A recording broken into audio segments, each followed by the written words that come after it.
Hey guys, how's everyone doing? This is Sir Jedi Sentinel, and welcome back to Sentinel Reviews. We're continuing with our Series 11 reviews and looking at Doctor Who, Series 11, Episode 5, The Tsuranga Conundrum.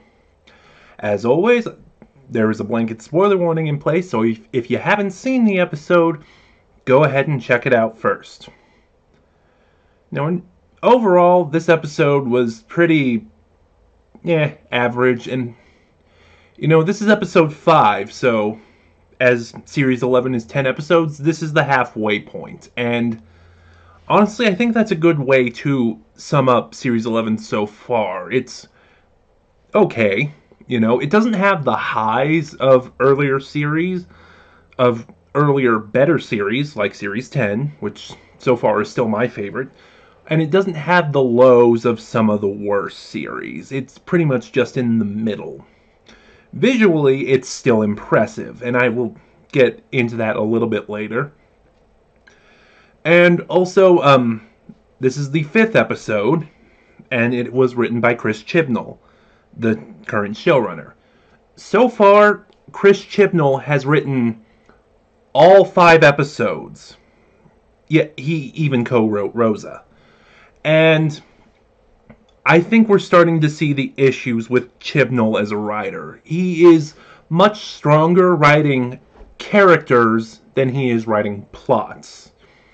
And, that's starting to see. I've heard, and I should have looked, I'm sorry, that the next 4 episodes, so episodes 6 through 9, will be written by different writers. So here's hoping that we see something better, but yeah, the more I see of Chibnall's work, the less impressed I'm getting with him, because while his character stuff is great, I thought some of the character moments in this episode were really good. His storytelling and his plots are I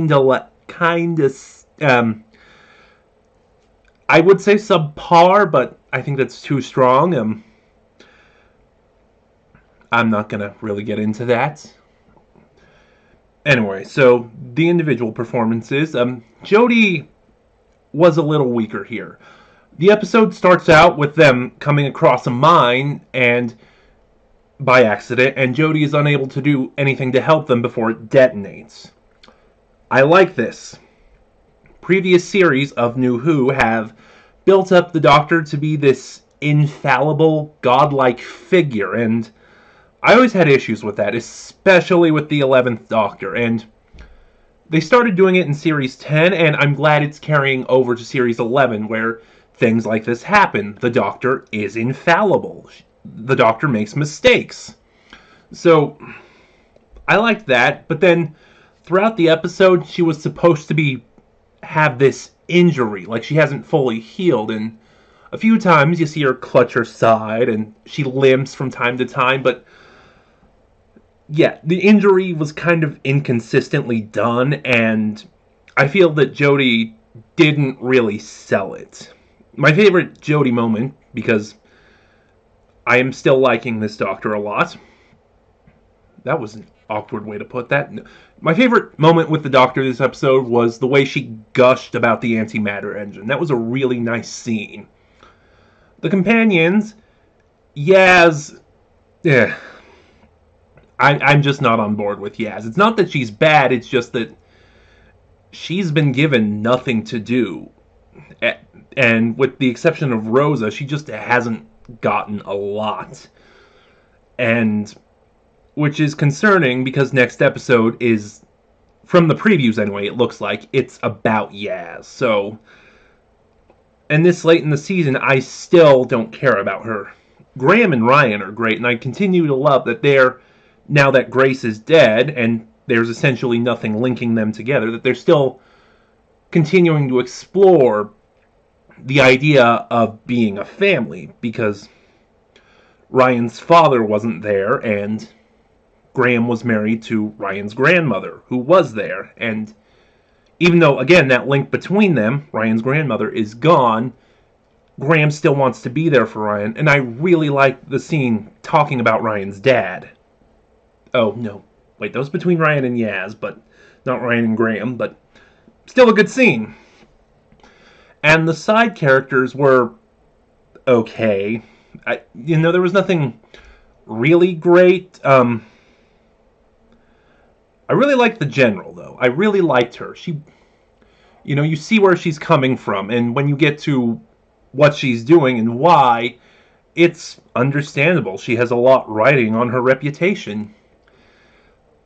Everyone else was kind of cliche. Like, you have someone who's pregnant, and at the least opportune moment, they're going to go into labor. We've seen this a billion times. And yeah, so what is really the plot? Because I forgot the best way I can sum it up is Ridley Scott's Alien meets the Twilight Zone episode Nightmare at 20,000 Feet. Because the way this alien, and I'm going to get to that, moves around and attacks the ship, it's basically a space gremlin. And that brings me to the biggest issue with this episode. The alien. The Pating. Yeah. Look at it. This is what they want you to be scared of. That's adorable. You create a vicious, monstrous alien that can't be contained, that has toxic skin, which, by the way, aside from being mentioned, does not come into play at all. And this is what you come up with? I expect by December there will be plushies of this thing. This does not equal threatening. Even the name, the Pating, is not threatening. And it's a really stupid name. But, yeah. I will say this. The effects on the Pating, which is a purely CG creature, are spectacular. It actually looked real. It actually looked like it was there compared to, again, the earlier effects of New Who, and even compared to the spiders from last episode, Arachnids in the UK. Which I will consider that a plus for this episode. This episode was better than Arachnids in the UK. Then again, that episode didn't set the bar very high.